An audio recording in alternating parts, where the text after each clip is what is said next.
afternoon, everyone. Welcome to the closing joint media briefing of the third G20 Finance Minister and Central Bank Governors meeting. With me is the Minister of Finance, supported by the Governor of the Reserve Bank and the Deputy Minister of Finance. Without waste of time, I'm now going to allow the Deputy Minister to read the Minister's statement. As you colleagues know, Minister has had a very hectic week, so his voice has decided to take a rest, and we are going to allow the Deputy Minister to take over. Over to you, Deputy Minister. That's what is called outsourcing. And what I'm going to do now is speaking on behalf of the voiceless.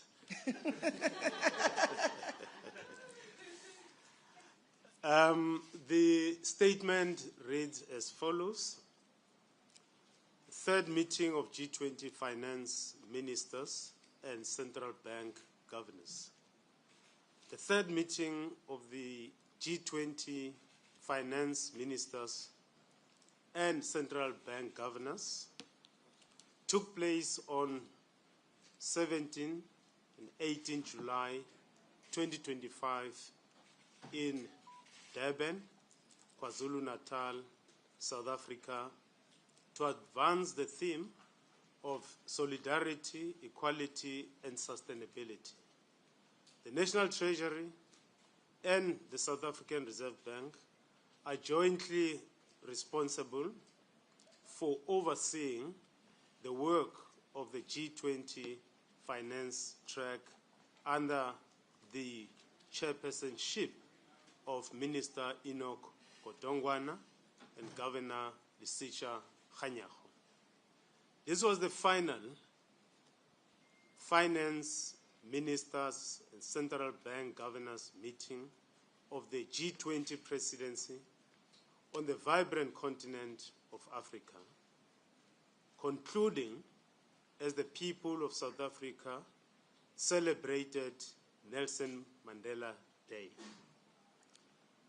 The meeting outcomes were agreed in a communique consented to by all members that centers on strategic macroeconomic issues.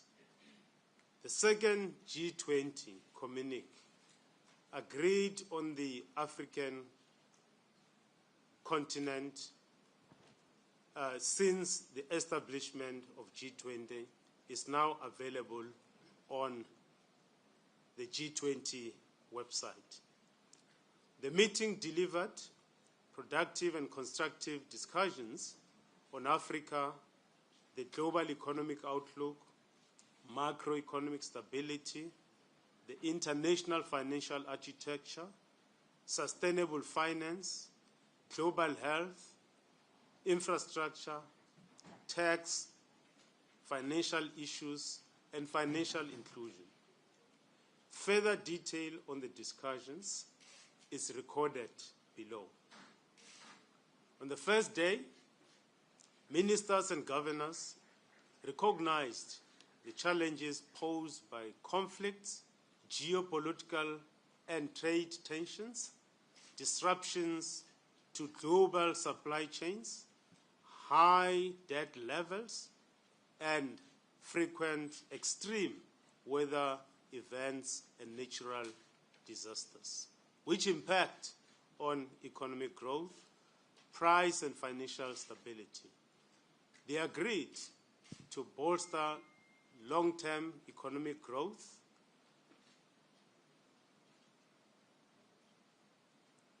potential by pursuing macroeconomic policies while building fiscal buffers, ensuring fiscal sustainability, encouraging public and private investments, undertaking productivity-enhancing reforms, and safeguarding central bank independence to maintain price stability. A renewed pledge was made to strengthen multilateral cooperation to address existing and emerging risks to the global economy and to recognize the importance of World Trade Organization to advance trade issues, and agreed upon rules in the WTO as an integral part of the global trading system, while recognizing that the WTO has challenges and needs meaningful, necessary, and comprehensive reform to improve all its functions through innovative approaches to be more relevant and responsive in the light of today's realities. Participants discussed strengthening multilateral development banks and monitoring and reporting framework that will track progress against the G20 MDB roadmap. Members are looking forward to the inauguration report due later in the year under the South Africa G20 presidency that will capture the progress made by MDBs in implementing the MDB roadmap. Members express their commitment to addressing debt vulnerability in low and middle income countries and reaffirms their commitment to further strengthen the implementation of the G20 common framework. To give effect to this, the G20 FMCBG, which stands for Finance Ministers and Central Bank Governors, endorsed the G20 note on the lessons learned from the initial common framework cases and the G20 note on steps on debt restructuring under the common framework. These documents have been published on the G20 website. In addition, fact sheets on the common framework, country cases for Chad, Zambia, and Ghana have also been published on the G20 and Paris Club websites to improve information sharing. During the discussions, members acknowledged a G20 note on special drawing rights channeling, which highlights the achievement of exceeding 100 billion US dollars in voluntary SDR or equivalent contribution for countries in need, with the current pledges standing at 113 billion US dollars coming from 35 countries. Members also underscored the need for enhancing the representation and the voice of developing countries in decision-making MDBs and other international economic and financial institutions. Members recognize the relative resilience of capital flows in emerging market and developing economies despite heightened global policy uncertainty, underscored by strong macroeconomic fundamentals and sound policy frameworks. They've also highlighted the growing influence of non-bank financial institutions and stressed the importance of gaining a deeper understanding of their impact on these flows.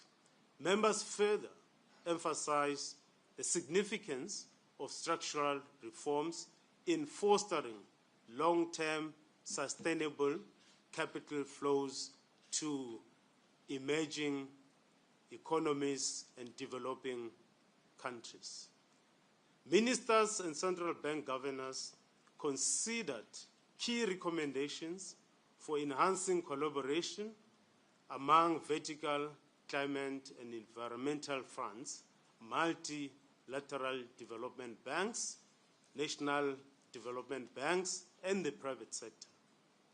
They also shared views on the most binding macroeconomic and microeconomic constraints to scale up sustainable finance. Members reaffirmed the urgency of scaling up financing for adaptation and just transitions, and reflected on key recommendations emerging from a comprehensive analysis undertaken by multiple knowledge partners. This included guidance on integrated adaptation into voluntary transition planning, addressing insurance protection gaps, scaling financing mechanism, and strengthening enabling environment. Ministers and central bank governors also received an update on the work of the Climate Data Steering Committee, which has developed a series of principles for development of a common carbon credit data model aimed at promoting interoperability and improving transparency of carbon markets. They noted that the draft data model is currently undergoing a public consultation with both the private and public sectors. G20 finance ministers and central bank governors also noted progress made towards finalizing a framework for effective planning and preparation practices for pipeline development report, blended finance, de-risking measures report, and a toolkit for developing a cross-border infrastructure projects. They also endorsed two deliverables: a practice guide on leveraging infrastructure project-level data and digitization of the pipeline, and a note on improving availability and accessibility of market data.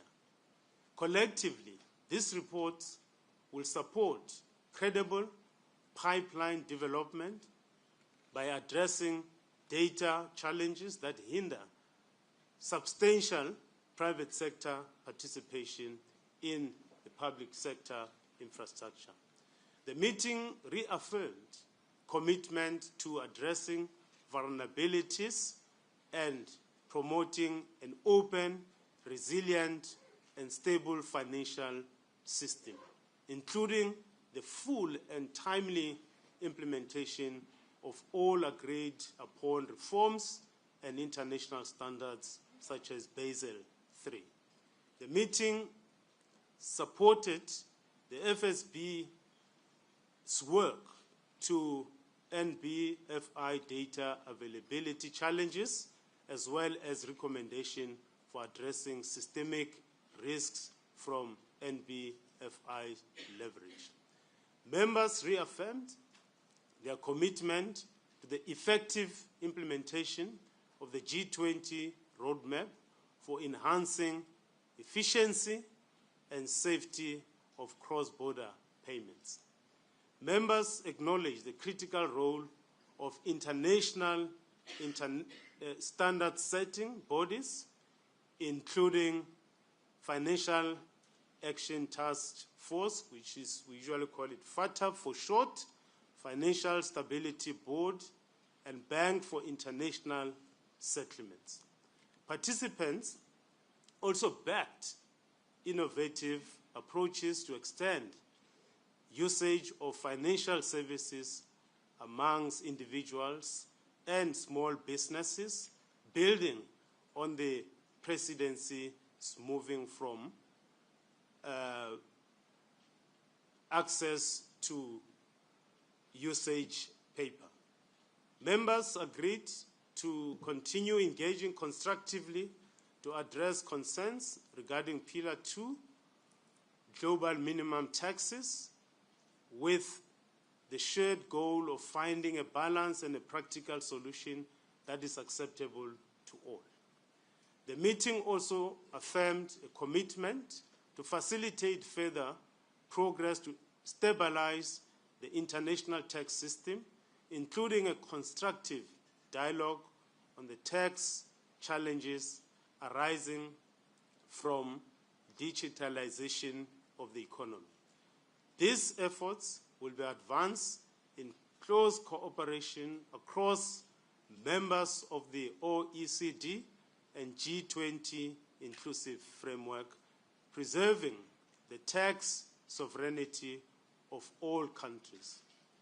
Members noted the ongoing negotiations to establish a United Nations Framework Convention on International Tax Cooperation, received a report on tax transparency, and looked forward to forthcoming reports on tax transparency, progress in addressing base erosion and profit shifting, simplifying international tax rules, while improving certainty, voluntary exchange of real estate information, and strengthening revenue administrations and capacity building frameworks to support domestic revenue mobilizations.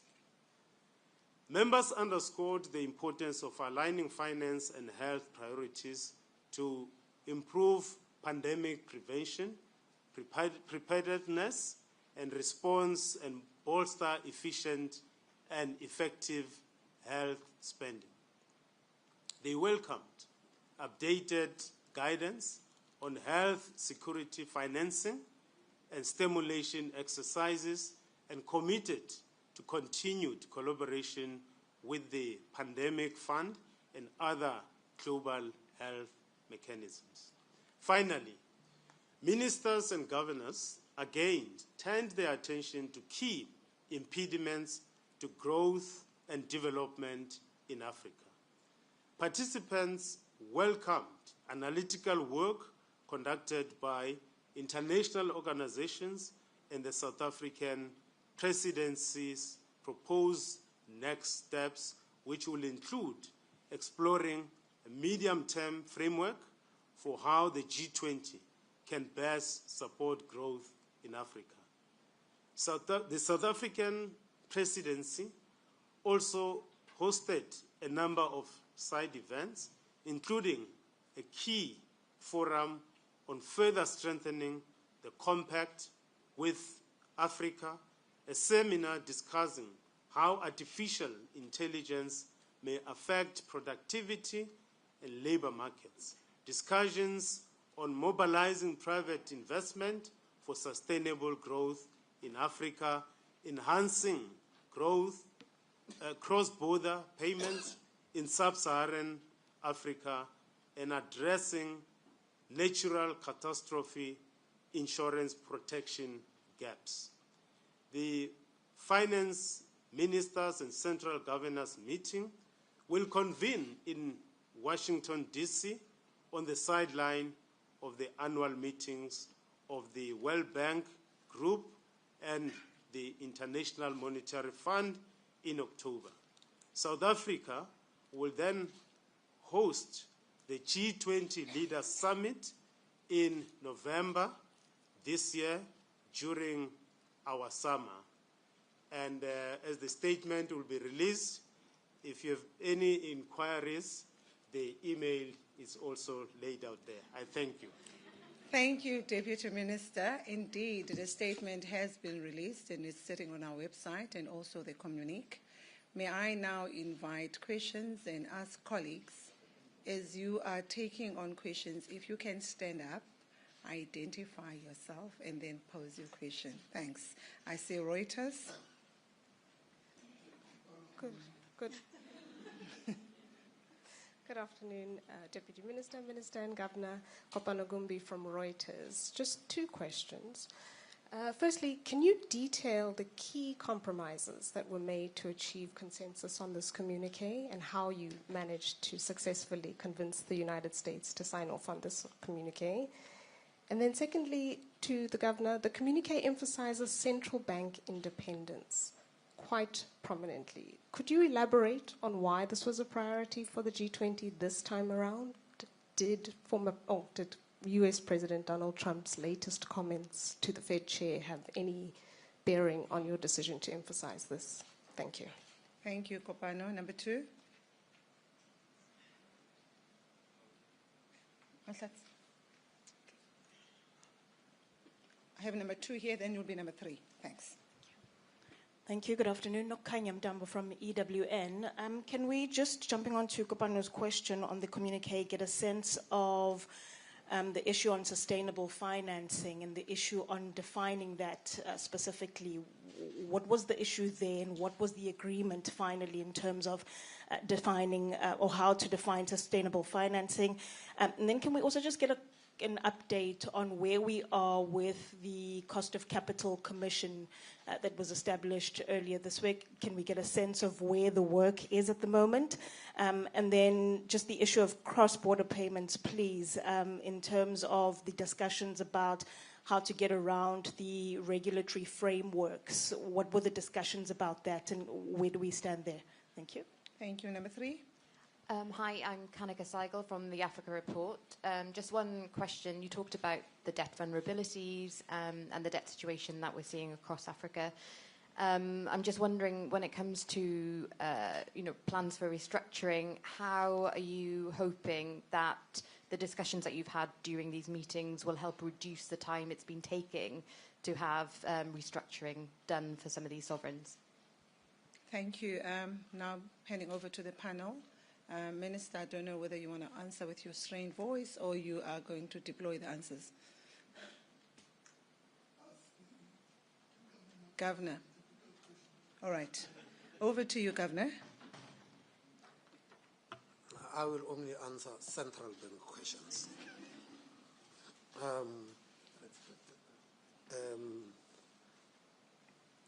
Central bank independence. Why this time? Well, it did feature in Brazil last year too.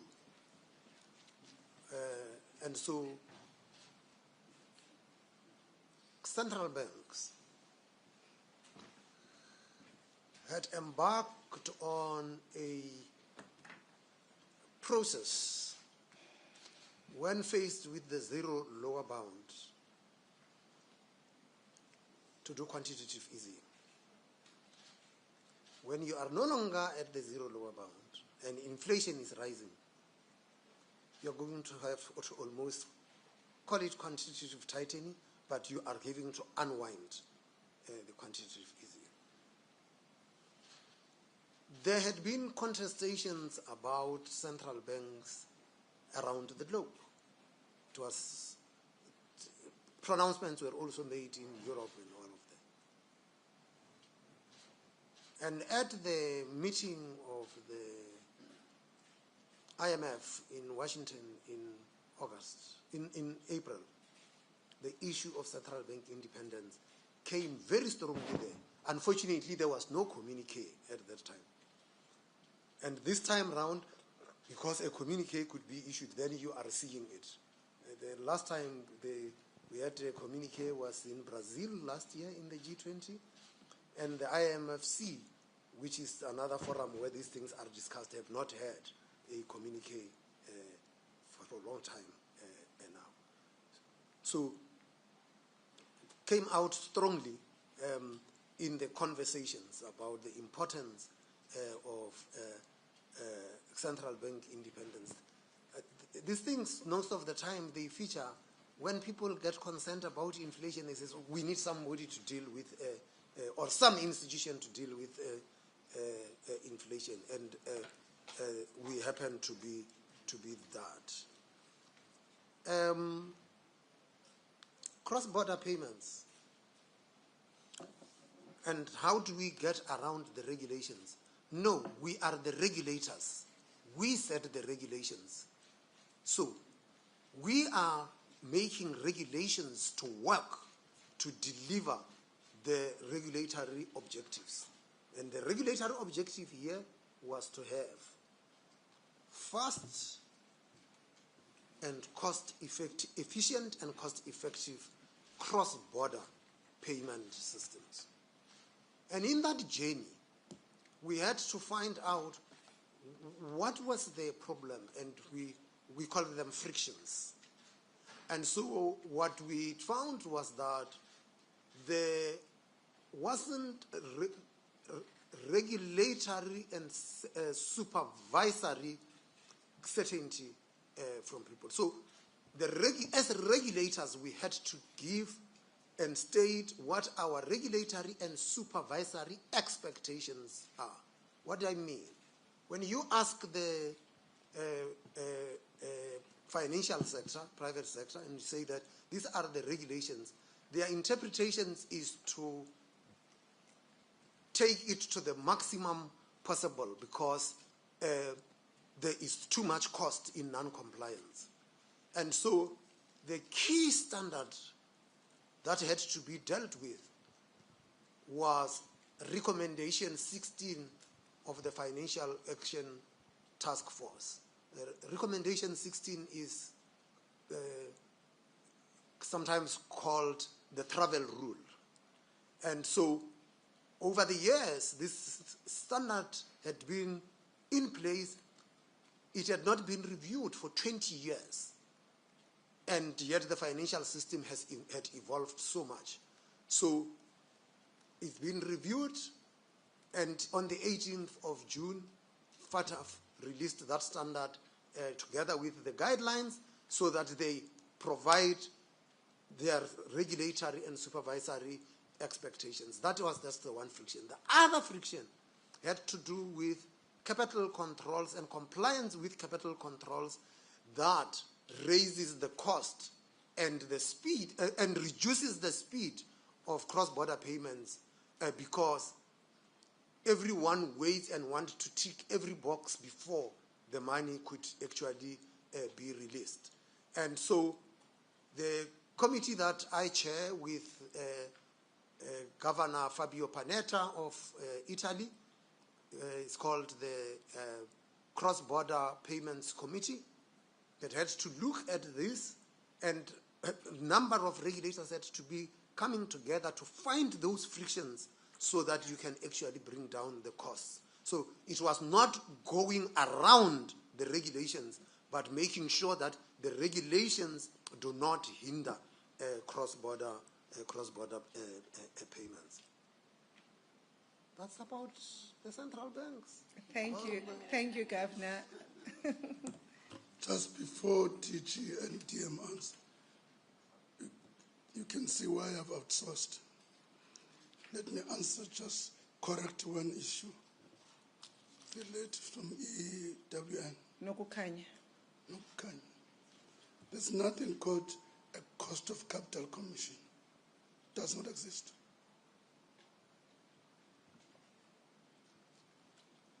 What exists is a committee of panel of experts set up by National Treasury, whose terms of reference include cost of capital. Just want to correct that. Thank you, Minister. Deputy DG. Thank you, Minister. I hope you can hear me. I'm not sure if this is... Oh, it is on. Okay.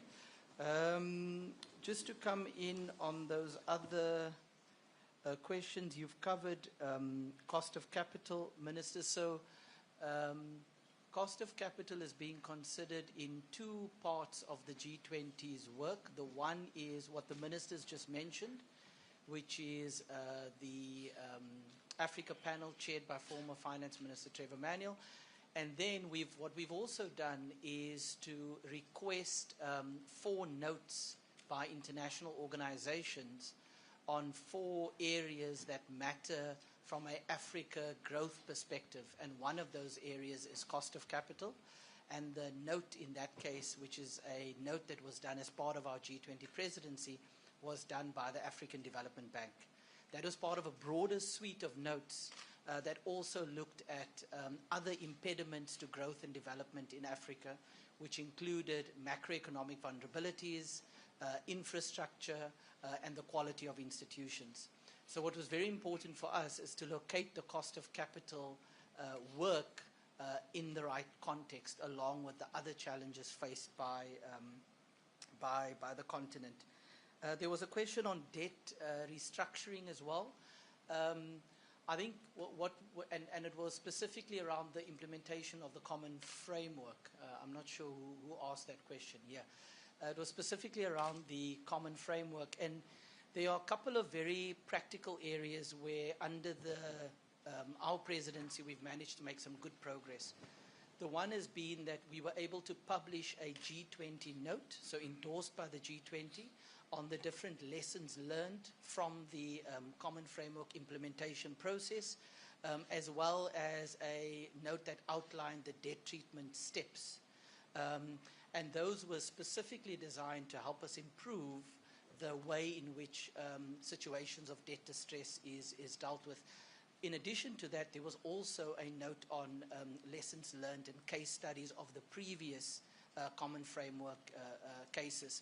And in fact, if you look at it, you can see that it has improved. The Ethiopian Common Framework negotiations took 12 months and were finalized last week, which is much shorter than some of the other countries that have gone through a similar process over the last few years, like Zambia. So clearly there's tangible progress on how quickly countries are moving through the debt treatment or restructuring process. And in our G20 presidency, we've been able to make a very practical contribution to that work through the notes that we've published. Thank you. Thank you, DG. DM, you want to add on input? Well, Kopano asked what key compromises and how the US got brought in. The process of a communique is a very long one. And I commend the two gentlemen who led that process, Rashad Kasim and DG Petersen. The conversations just keeps going, and the initial stuff gets drafted, and then there would be virtual meetings and eventually the physical meetings. So every country has a position, and every country puts its own position, and we have got to find each other. Sometimes you would find why sometimes we don't have a communique is that we might have disagreed on a whole paragraph. And the easiest thing would be, if we disagree on one paragraph, why don't you just remove the paragraph because you agree on the rest? Says, no. It's give and take. I am not going to agree to the other stuff unless you also agree on this paragraph. And you have got to find language that accommodates each other. And it takes the poor gentlemen hardly slept because they had to deal with that. So that is the nature of communique drafting. Thank you so much, Governor. Can I now take another round of questions? In that order, you stand up, identify yourself. Number 1, number 2, number 3. Hilary Jaffe from Business Day. On the subject of the WTO and trade, what compromises had to be made there, and can you just spell out for us what the crunch of the decisions that are reflected in the communique actually are? You talk about strengthening the WTO, but also making it, if you like, more suited to current global conditions. So I wonder if you could spell that out and whether that took a lot of arguing. And if I could just also ask you to detail what's new in this communique. What are some of the key decisions that were made that take the G20's work forward? Not every single one of them, but certainly some of the top ones. Thanks. Thanks. Number 2, Fifi. Fifi from CNBC Africa. Governor, I think just building on Kopano's question, if you can perhaps just give us a little bit more meat on the bone in terms of the response around compromises, and perhaps maybe phrased differently. What changed since February's meetings when the US was perceived to not be in alignment with South Africa's theme of solidarity, equality, and sustainability in terms of the give and takes that you mentioned in finding each other with this agreed communique, sir? Also building a little bit on Hillary's question, but speaking specifically about the statement on building fiscal buffers. If you can just elaborate on what was meant there and whether this does make reference potentially to a tariff relief fund, akin to a COVID relief fund that was established in a different kind of economic environment. Just thirdly, we heard from the EU Commission of Economy and Planning a little earlier that US Treasury Secretary Scott Bessent was in on the conversations virtually. Anyone care to elaborate on some of the things that he said, just given the fact that we can't ask him as he wasn't here physically? Thank you. Thank you. Number 3. Hi, Julie Bourdin for AFP News Agency. You've managed to reach a communique that does contain a bit of strong wording, especially on central banks' independence. In this context of global uncertainty, what is a signal for the larger G20 summit, the Leaders Summit in November? And did the US delegation make say anything about the attendance of President Donald Trump? Thank you. Over to the panel. Thank you very much. If you want to know the views of the US, you should speak to the US. We are the presidency of the G20, and we are here to tell you what the G20 has agreed on. And you want to know what were the specific compromises that were made? Whatever has been compromised is captured in the communique. The communique reflects the trade-offs that were made by different countries. Every country got in there with its own expectations and what it wants to achieve. And in the process, you give and take, and that is what you would face. I don't know which deputy minister, which one you want to take, but let me just this thing about. You said that when you said Scott Bessent participated virtually. That must be some other meeting. The US was represented physically in the meeting by an official of the Treasury and by the Vice Chairman of the Federal Reserve. I don't know, maybe the EEC Commissioner was talking about another meeting where Scott Bessent was in virtually. But here we had physical presence of the US in the meeting. The fiscal buffer. So, look, it's in the context of this shock-prone environment. We are expressing huge shocks. It was COVID, as you recall, and other shocks as a consequence of wars, and not just physical wars, but also trade wars. And those have huge impact on the growth of the economies all over the world. So fiscal buffers are important so that when you experience those shocks, at least you have some money, either in the contingency reserve or you've got budget surpluses, which helps you to deal with those shocks. I mean, COVID, we've seen what has actually happened. A number of countries that were successful in responding to those shocks, they had very good fiscal buffer. So if you are vulnerable, your debt levels are high, and as we've seen on the continent, debt levels increased after COVID and when we saw the war in Ukraine. So it's important for us, that's basically the core, that is important that in this shock-prone environment to make sure that we do have fiscal buffers. It's an important thing that we've got to do as fiscal authorities. The second issue around the trade, I think the key issue for the meeting, free trade is important. We're living in a globalized economy. Multinational companies are producing in different sovereigns in geographic spaces. And as they produce these things, you don't want them to find it difficult to get access to the market. Because if it's difficult for them to get access to the market, they are not going to realize profits and they won't reinvest into the growth of the economy. So This meeting again emphasized that it's important for us to be a rules-based world.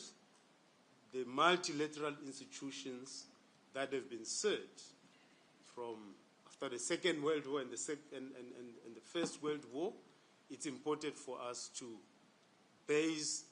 run our global economy through multilateral platforms. Thank you, Deputy Minister. I mean, it was very important, just about to say that there was a very strong expression of a commitment to multilateralism. So when you think about that WTO, that commitment to multilateralism, it also applied with the IMF, and we mentioned multilateral development banks. So it was in the context of all of that. Larry, you asked what movement, what progress had been made. And again, you said February. There was no G20 communique in February. There was the chair's statement. The last G20 communique was in July last year in Rio de Janeiro. So let's get the things that, so you want to see the progress. And some of the progress actually almost like gets lost, but you must go through this. The Financial Stability Board presented to us recommendations with respect to dealing with leverage within the non-bank financial institutions. It also gave us recommendations on the compilation of data to track what is actually happening in non-bank financial institutions. Now, the stuff about non-bank financial institutions had evolved over such a long time in the G20. And given how long you have been covering this, maybe I might help to jog your memory. It used to be called shadow banking. Then it was called bank-like financial institutions. Then it was called market-based finance, and it is now called non-bank financial institutions. And what basically this thing reflects is institutions like asset managers and that are not falling within the clear definition of banks, but are playing a very important role in financing. And they tend to be very big players in the bond markets. And most of the time when you talk about capital flows, it is the non-bank financial institutions that are involved in those things. And you said leverage, dealing with leverage in the non-bank financial institutions, you might remember other institutions that used to be called highly leveraged institutions, colloquially known as hedge funds. They are part of that grouping. So I just thought that so that you would understand that. There had been a big thing. We had said that special drawing rights are allocated, and they get allocated according to your share in the global economy. What that means is that the countries that are big economies get allocated these special drawing rights, but they actually do not need them. And so what was then decided some time ago was that we must find a mechanism to channel those special drawing rights to the countries that need them, and to the extent possible to multilateral development banks. And what this communique is reflecting is that now just around $100 billion in special drawing rights has been rechanneled to the countries that need them, and there are further pledges, and we would like to see that get forth.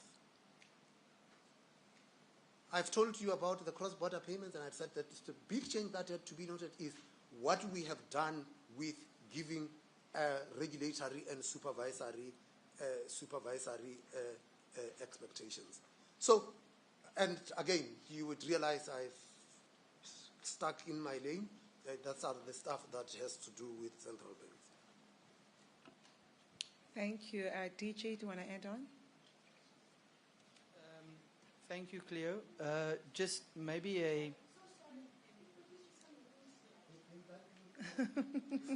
DG, can you move closer and come to the light, please? They want me to step into the light. Yes. Is this okay? Okay. Thank you. So, just maybe one or two additions. The DM, I think, answered the trade issue quite well.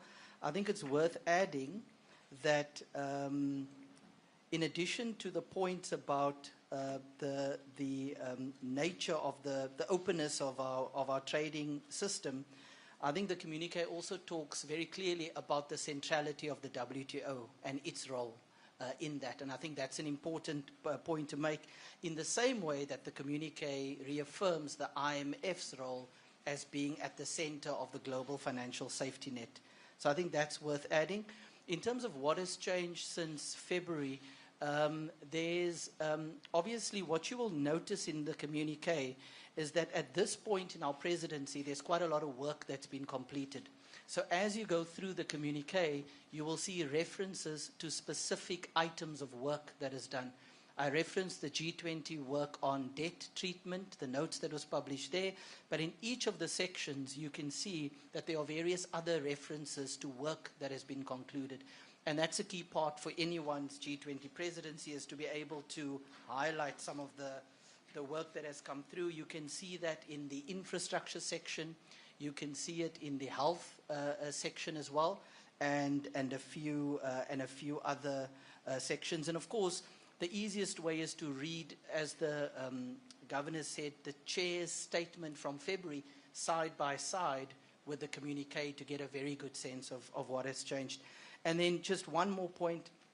The governor is correct. There was a communique, the last communique, there was one in June, July in Brazil, and then there was also an October communique during the Brazilian presidency, and that would have been the last one before today. Thank you.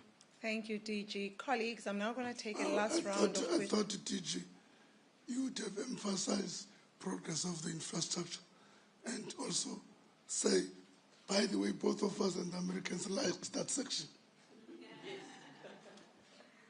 Thank you. May I take the last round of question, colleagues, noting number one. Number two, is it only two hands?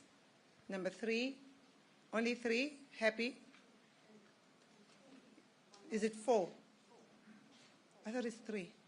Okay, no problem. Number one. Hi, Kosuke from Kyodo News, Japan. I have a question for the minister. I know you're losing your voice, but I would like to deliver the voice of the voiceless. So I'd like to give you a probably very easy and simple question. So how do you oversee or evaluate the discussions that led to the communique?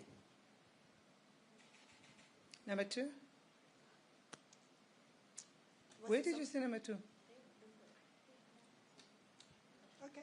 This? Doesn't look like it. Okay. Just two follow-ups. So as DG Peters just mentioned, looking at the chair's statement and looking at this communique now, there is a very clear drop of climate finance and climate financing. And I just wonder was that part of the compromises that had to be made in order to get WTO and other issues into the communique? You dropped the explicit mention of climate and climate financing, or was there another reason that could be explained? And then secondly, as South Africa reaches the midpoint of its G20 presidency now, what concrete deliverables are you hoping to achieve before you hand over to the United States? Thanks. Number three, Fifi. Apologies in advance if this is a dumb question, and the apology goes specifically to the governor. But just procedurally, if you can just guide us as to what next from here, procedurally. Thank you. Over to the panel. There's never a dumb question. You always learn from a question, right? Over to the panel. No, sorted. Okay, Hillary. Just one last question. What indications have you had from the US of the kind of G20 that they plan to host next year? Because there certainly have been some media reports in the international press suggesting that they may downscale it quite considerably. Have you had an indication that that is the case? And if so, is it a concern for the future of the forum itself? Thank you very much. Before I take over to the panel, is there any other question that is coming through? Everybody is happy? All right. We had heard that it was the view of the US that we've got too many, or this G20 structure, there's just too many different task forces and streams, as it were. And I'm just wondering, to her point, whether there is going to be a change in the structure of the G20, and whether that was an area of compromise this time around. Thank you so much. I'm not seeing... Whilst you have the microphone, can you clarify this thing? I do not understand your question. The question about procedurally, what procedurally was? What next? So in terms of, after this, you bid us adieu, but this communique now has been released, and just what happens next in terms of your tasks, the tasks of the finance minister in his capacity as well, in the lead up to November, sir. Okay, now I understand. Thank you, Governor. Okay, now I understand. DM, are you going first? Can you go? Just on the climate finance, there is a reference to that in the context of vertical funds and environment, and issues around adaptation, sustainable finance. The language is there. But one I learned when I was also a student negotiating with management for something, access to education, I learned that you don't let language to be a barrier for discussing substantive issues. So, and I take it that even in the spirit of these negotiations with DG and the team from the central bank, I don't think that the issue was about the language, because language, as I said, it can serve as a communication barrier. You disagree, you have split and all that. But to answer your question in a short way, I think the language is there if you read the statement again. Thank you, DM. Governor?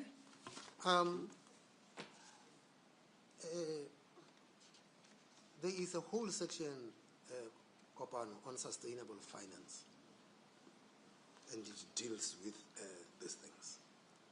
So there's a difference between the chair statement and the communique, which has been toned down. The chair statement reflected the views of the chair. It reflected the views of the chair. This is what the chair was taking from that meeting. And there might be lots of other people in the meeting that agree with the views of the chair. And the reason why there wasn't a communique was also that you couldn't agree on the framing. And the Deputy Minister refers to this. Do not allow the language to be the enemy of what is meaningfully being discussed. There's meaningful discussions that are taking place. Just thought that we would deal with that.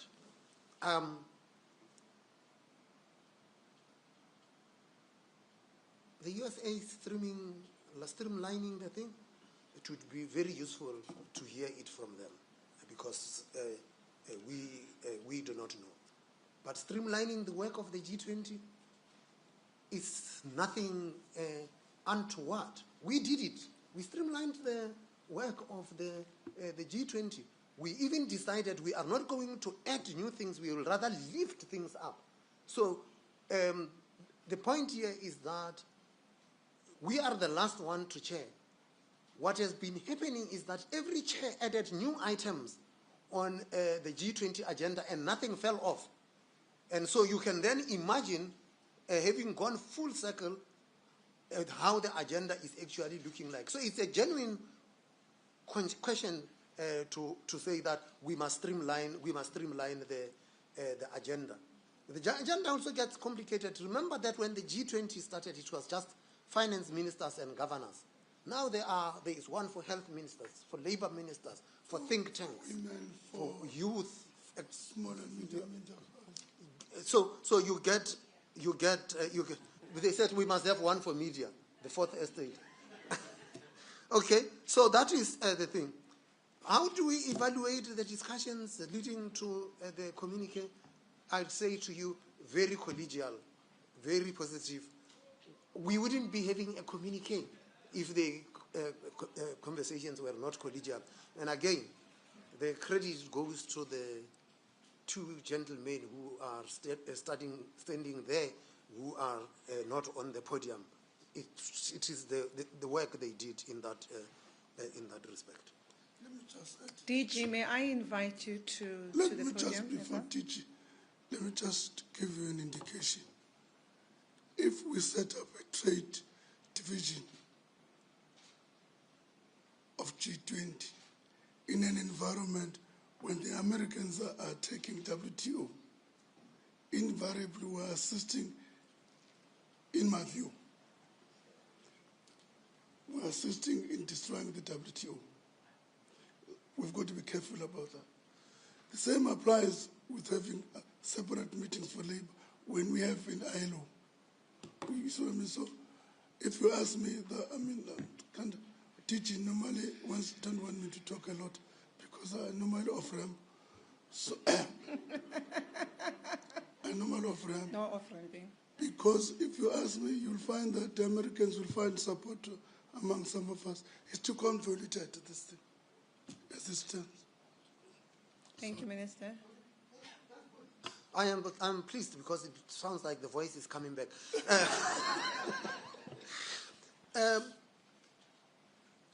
Fifi, your question is not dumb. Let's get the thing clear. You said now procedurally where to from here. We set the agenda last year as we assumed the presidency. There's a series of working group meetings that fed into the deputies' meetings, and the deputies fed into the ministerial meetings. It's a process. And in a way, it answers Kopano's question, because it says that what are the concrete deliverables? The point here is that this is a process that is running, that will culminate with things. The last finance ministers and central bank governors meeting will be in Washington in October. That will be the last meeting before the summit that in Johannesburg in November. So it's building into that. Some of the things might be things that are being recommended to the heads to the leaders, and the leaders must make a decision. From where I am with the central banks, we are in the Financial Stability Board. We've been tasked with achieving the targets for by 2027 of the cross-border payments. Procedurally, we have got to table a report annually for the heads of state, which we will do in November. And that report will spell out exactly what progress had been made, what frictions did we encounter, and how we intend to deal with that to make sure that we deliver by 2027. I don't even remember, I think it might be the UK which will be chairing in 2027, and that report comes in 2027 and says that we have achieved this. It's G20 achievements. You can't say that, oh no, South Africans, you worked on this thing in 2025 and you didn't, and look, the UK come in 2027 and look at the results. It's because this thing had been running, and again, we decided we are elevating it. The work on the cross-border payments started under the Saudi presidency, and the Indians and the Brazilians just kept on lifting, and that is also what we did, lift it further. Yes. Thank you, Governor. DG? Thanks, Cleo. Just two quick points from my side. The DM was correct on and the Governor on the climate language. I think if you go throughout the document, you'll find it in various sections. And importantly, right at the end of the document, there's a very important reference to the upcoming COP30 in Belém, which is quite a strong reference at the end of the document, and I think that's quite important.